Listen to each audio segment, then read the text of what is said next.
494 sobre o petróleo. O petróleo é um líquido escuro e grosso. Para ser aproveitado, precisa ser retirado do subsolo dos continentes e do oceano, tá? O petróleo, ele é encontrado através da extração de petróleo, que é quem faz essa extração são as plataformas ou também os navios petroleiros que fazem essas extrações, tá? Então, o petróleo é muito usado no transporte. Em ambos os casos, para extraí-lo do solo, deve ser perfurado até o local do depósito. O petróleo, então, é retirado por meio de canos e bombas até a superfície. No Brasil, a maioria das reservas está no subsolo do oceano e a centelha de quilômetros da costa. Então, a centenas de quilômetros da costa. Então, a maioria das reservas encontra-se nos oceanos, porque há reservas também na Bahia, né, de petróleo terrestre, tá? As pessoas usam sondas fixas, tá?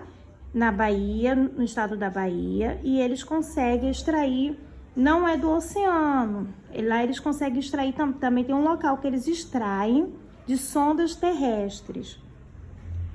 Por isso, as plataformas de extração encontram-se em alto mar.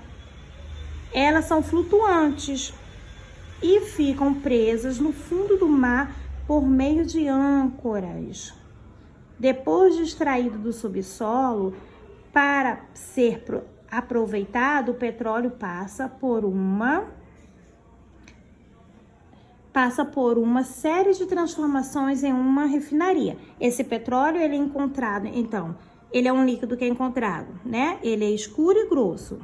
Só que para ser utilizado, o petróleo, a plataforma, né, de extração, ela faz essa extração e depois esse produto vai para a refinaria para ser refinado, tá?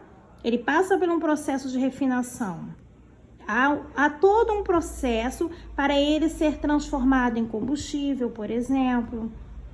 Do refino de petróleo são obtidos derivados do petróleo. Quais são os derivados do petróleo? Gasolina, tem o querosene também, né? O gás, que serve de combustível, né? E outros derivados como a nafta. A nafta, ela é usada, tá? Em materiais de construção. Também em embalagens, tá? Tintas, fertilizantes, etc. No Brasil, onde temos a maior reserva de petróleo é na região sudeste.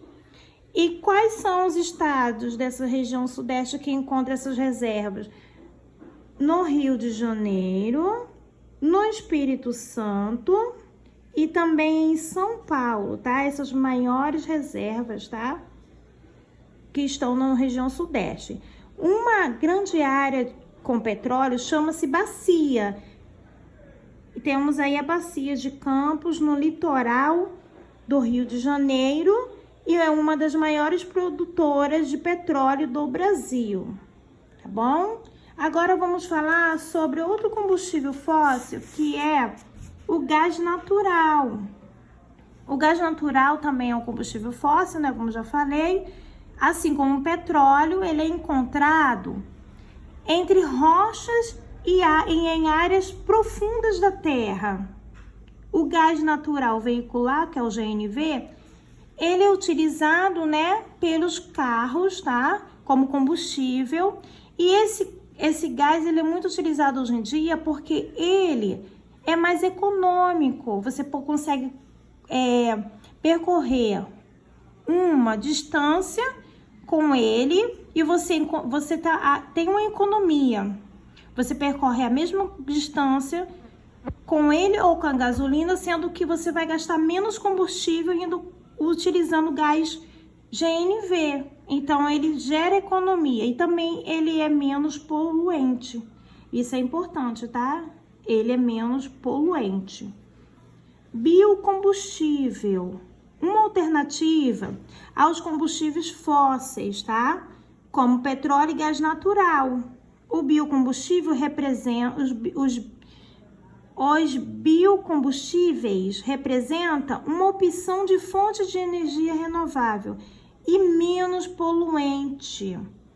No Brasil, os biocombustíveis são etanol, que é produzido a partir da cana-de-açúcar, né? O etanol é utilizado em automóveis, tá? Também tem o biocombustível, tá? Que é produzido também. Eu tenho o etanol, né? Que é utilizado pelo carro.